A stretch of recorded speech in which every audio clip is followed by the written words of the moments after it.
And hello everybody, this is Ben Coleman, one of your hosts here at the Florida Aviation Network, coming to you in the clear. We're live here in the Florida Aviation Museum at Lakeland Linder Regional Airport, the 41st Annual Sun and Fun Expo. And it's been good. We've had a very safe year so far, and it's every now and then there's a surprise pop-up thunderstorm, and that just makes it all that more exciting. You're watching people scurry, looking for some safe place to go, and but that's okay. Every place is safe unless the place you happen to be standing is where lightning strikes. You don't want to stand there, but you don't know that till after the fact. But we have with us our next guest that controls the weather. He actually takes care of all of the bad events, all the thunderstorms and the lightning activity. It's controlled by this gentleman here to my left, Mike McMillin. Yeah, McMillin. Yep. Easy for me to say. Yeah, exactly. But Mike, tell me, every military pilot aviator has a call. What's your call? Alvin. Alvin. Like the chipmunk. Like the chipmunk. Where did you get that call sign, Alvin? Yeah, the big cheeks, the flat top. I guess I look like a little bit like a chipmunk when I was much younger and had the flat top. It didn't have the flat top? Yeah. But Alvin, tell us, what is your role with Norad? And what is Norad? I mean, because we're talking to a group of folks that might not know about it. Yeah, NORAD's the two-country command to the United States and Canada, set up during the Cold War for the defense of North America from primarily the Soviet Union. Mm-hmm. When ICBMs and bombers started coming online, they had what they used to call the DEW line, a network of radars way up north in Canada and in Alaska to detect incoming missiles and all. And primarily pre-September 11th, we were looking outward towards threats. So any threats to U.S. airspace, NORAD would take a look at and determine if indeed it was a threat and if it needed to be defended against, that sort of thing. After September 11th, we started looking more internal as well as external. So we still look externally. We still go intercept the Russian Bear bombers when they fly over, go down the Alaskan coast or come down the California coast. I've heard some about that here recently. Now they're talking about flying around in the Gulf of Mexico. Mm. We'll still defend against that, but we also look internally for aviation threats that originate within the United States. And Alvin, what is you're obviously you're active. What do you fly these days, or can you tell me? It might be classified. Or actually, I'm a reservist. Okay. We've got several reservists that work down in the basement, we call it, in operations down in NORAD headquarters. It's never been called the dungeon, has it? No. Okay. It's been called the mountain. It's been called a lot of things that are worse than the dungeon, but I've never heard the dungeon. But no, we work down there primarily on a day-to-day basis. We're staff officers. Mm-hmm. We work with the command center. There are some guys who are checked out to actually work the floor in the command center and monitor all the threats and all the inputs. A lot of us are just staff officers. We'll support those in the floor. So if something comes up, they call us fighter duty officers. If there's a question about, hey, why did this happen on an intercept or whatever, they'll ask us to investigate, and we'll investigate because we can speak to the pilots who did the intercept because we're all former fighter guys. Mm-hmm. And then we can tell the big bosses who may or may not even be Air Force. We've got U.S. and Canadian officers in charge of the floor. And they may be Army, they may be Navy, they may be Air Force, so they might not have an aviation background. NORAD also has a maritime mission that is picked up. See, I didn't realize that. September 11th. Yeah, that's it's established, but I think it's more evolving. The air mission is very well established. What we do as or what I do as a fighter guy down in the. Because NORAD, correct me if I'm wrong, but a lot of folks just associate NORAD with the big white domes out in Colorado. Yeah, well, oh my goodness, that's NORAD. So, there is Cheyenne Mountain, and they do a lot of space stuff as well. But probably the thing we're most known for is tracking Santa Claus. Mm-hmm. We track Santa Claus to make sure that he's free of clear of all the commercial aviation and no stuff threats, like that. clear no threats. You can actually, log onto the website, the Norad website, or you can call in to our call center on Christmas Eve, and we will tell you where Santa's at, so if he's getting close, it's time to go to bed. That's pretty high level activities for that's probably the most important mission we have. Wow, the maritime aspect. It's interesting because I guess you can patrol the shores and the waterways as well as the airways, and your coordination with the FAA and I guess the Coast Guard now, if you're talking about maritime.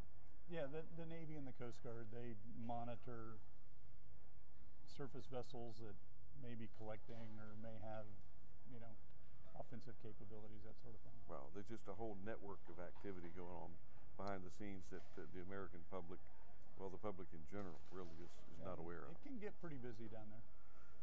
The interface with the FAA and some of the flight aspects, because once you see something that might be identified either as a threat, how quickly, are you in instant contact with ATC, or what's your There is an FAA representative that is on the floor all the time, and the FAA has its own dedicated network where everybody's on it, and if anything unusual happens, they announce it over the network. So, we monitor that. We're quick to figure out if anything's going on. We also have our own independent resources. The Eastern Air Defense Sector and the Western Air Defense Sector, they both have, command staffs and people monitoring, radar scopes for specific threats that we're interested in. So, and that's all tied in with the FAA. So we work hand in hand with the FAA. How do you get involved with any TFR or temporary flight restriction areas, or? Absolutely. That's why we're here. Okay. Excellent segue. Yes, NORAD is in charge of all national security level TFR enforcement. The Secret Service will make the request for a TFR. The FAA will design and implement the TFR, and we will enforce it. So yes, and that's why we're here, to try to educate civilian pilots on how to operate in and around TFRs without getting in trouble. Because keeping your nose out of sensitive airspace. If you go through the TFR, these are national security level TFRs, and when I say that, I'm talking about the presidential TFRs, the G8 summit, United Nations General Assembly, Democratic and Republican national conventions, the Super Bowl, things that rise to that level that we're interested in protecting. Your fire TFR, the Disney TFR, those kind of TFRs, we're not going to come intercept you if you fly through those. Those are between you and the FAA. Of course, the ones you fly through that are national security level will also be between you and the FAA. So we're here trying to do a public service to cut down on the number of times we have to launch. Because every time we launch, it's a lot of dollars, and it's you and my money that's getting used up. Wasted. Yeah, wasted on typically intercepting people who just don't know it's there. Failed to do good, thorough pre-flight planning, or they just get a little lost. So that's the vast majority of the people we intercept. So if we can educate those folks and have them do good pre-flight planning and have them give the TFRs a little bit of a buffer, because a lot of times they're flying along with their GPS and they see the TFR on the GPS, and they go, well, I'm just going to skirt the edge of the TFR. Well, that's great. Their GPS knows exactly where they're at, but the FAA doesn't have GPS on its overlay. The FAA has their circle that they draw on their radar screen, and if it's 2 miles off, guess what? You're in the TFR, because that's what goes to court, not your GPS unit. So, we try to encourage people to give them a buffer, do good pre-flight planning, and then how to fly through them legally. A lot of people don't realize that you can legally operate in and out of a TFR. There's just certain rules. Talk to them. Be identified. You need to plan. You need to know you're going in there. You need to file a flight plan, whether it be VFR or IFR. Either one will work. You have to activate your flight plan. That helps. We see that sometimes. You have to talk to ATC and you have to be squawking a discrete squawk. And then you can transit, go in and land, take off, and fly out of the outer ring of the TFR. So typically, for the typical TFR, between the 10-mile ring and the 30-mile ring, that's where you can legally operate. You're not going to operate inside the 10-mile ring unless you're us, scheduled air carrier, law enforcement, or like a life flight. Medevac. Those are the ones that can operate inside the 10-mile ring. But everybody else, between the 10 and 30-mile rings, if you're doing it properly, it's allowable. Okay, Alvin, I'm flying along, fat, dumb, and happy. Took off out of my little strip, and I'm going by way of just VFR. I'm just going up to Leesburg and land, and I just failed to check my weather that day because it's beautiful outside, and of course I'm clueless about a TFR. It just so happens that the president wants to come in and see Tavares, the little lake there with all the seaplane up there. What am I going to experience that I'm flying around 1,500 feet, my little Aranca Champ? What's going to happen? Well, I'm doing about 79.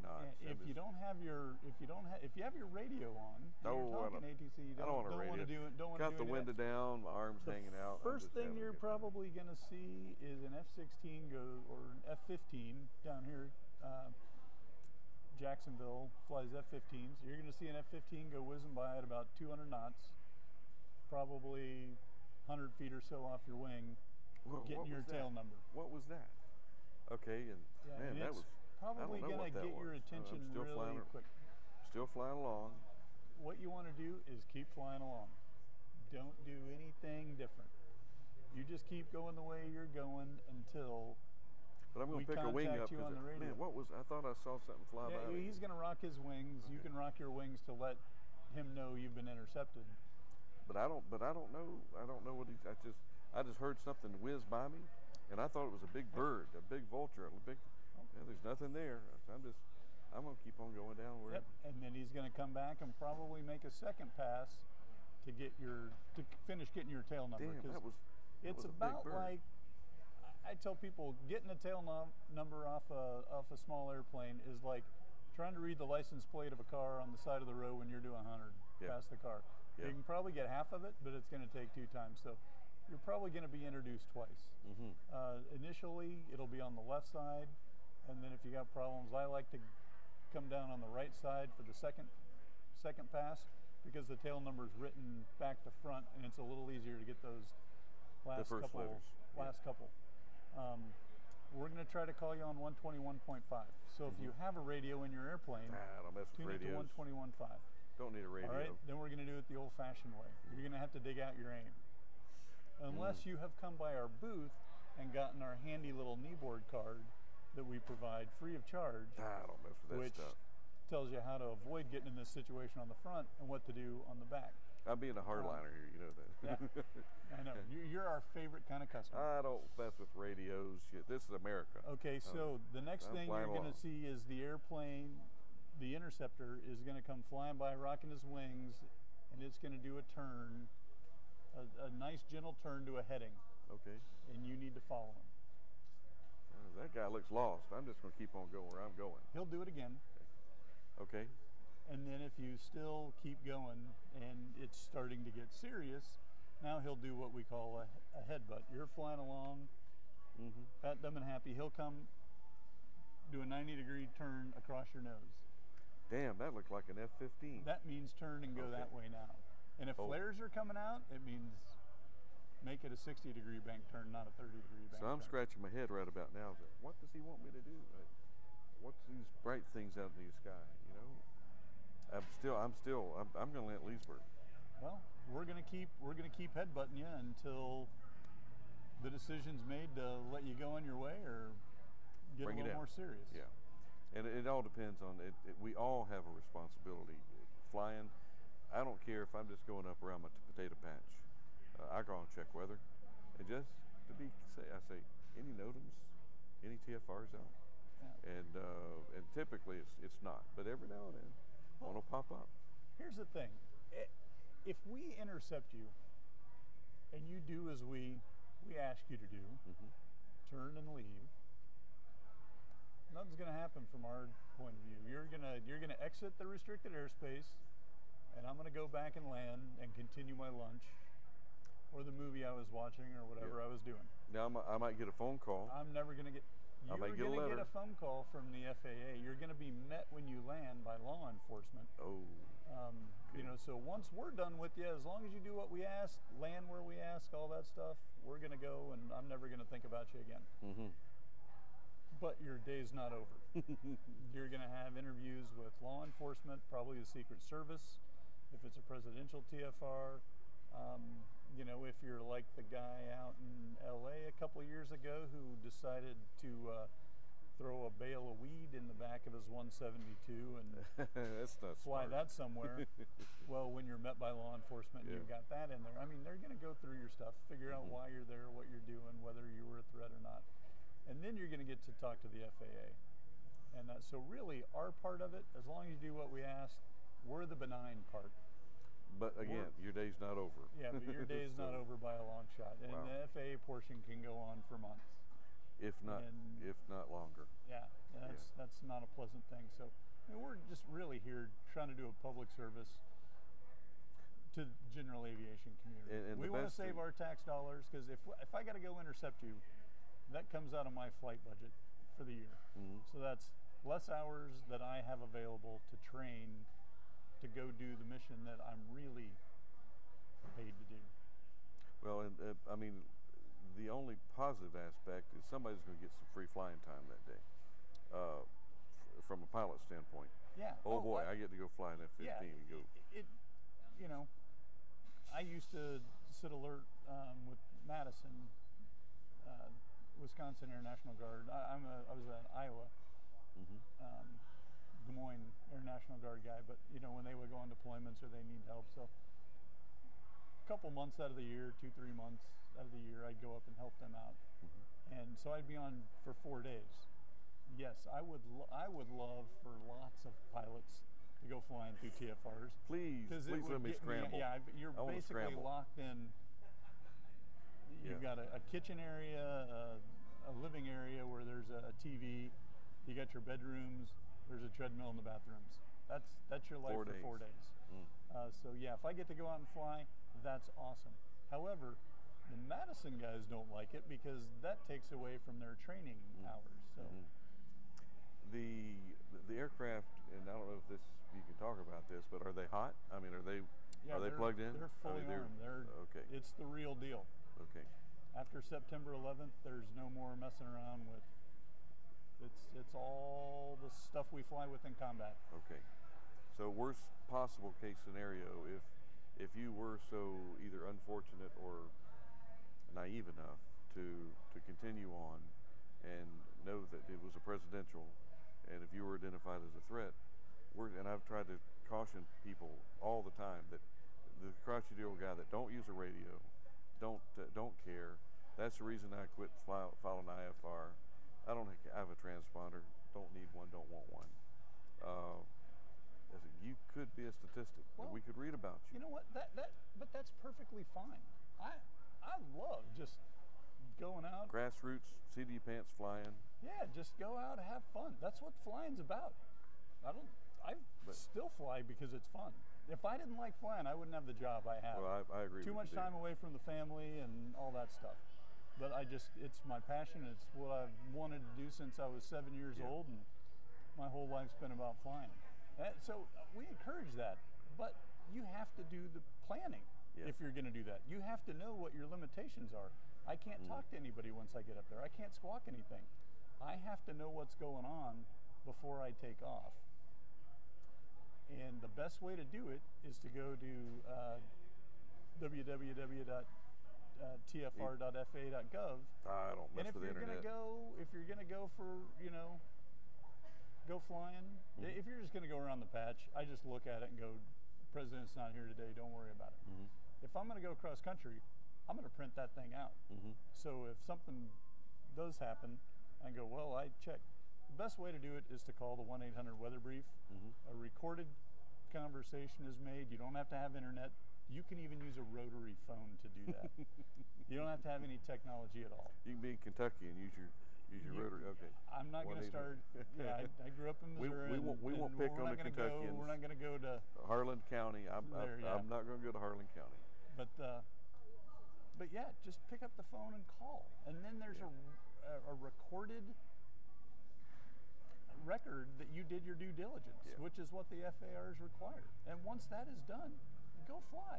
Enjoy yourself. Have fun. I just don't want to see anybody get shot down, and it could happen. It could happen. I hope it doesn't, but it could happen. It hasn't. That's a decision that's made at a very, very high level. And to tell you the God's honest truth, that's the scariest I've ever been in the F-16. I mean, I've got 7 or 8 combat tours over in Iraq, Afghanistan, and everywhere else. And the scariest I ever was in the plane was one of the intercepts I did was a guy in a float plane coming across Lake Michigan. The president was in Milwaukee. Oh. Of course, he violates the TFR. I intercept him, do my second pass, finish getting his tail number. He's at 1,000 feet. He almost rolls it over on the back, pulls right down 50 feet over the water and starts doing S-turns. Oh. And they tell me to inspect him. I'm like, I can't. He's 50 feet over the water doing S-turns.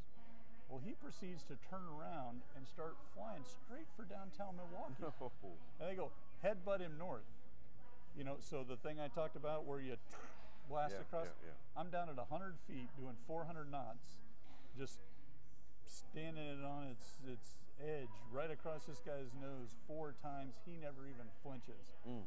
And I'm starting to get a really sick feeling that I don't want my only air-to-air kill to be against some doctor or lawyer who, no offense to doctors or lawyers, just out there just has no idea what's going on, what he's doing. Basically your earlier scenario. Yeah.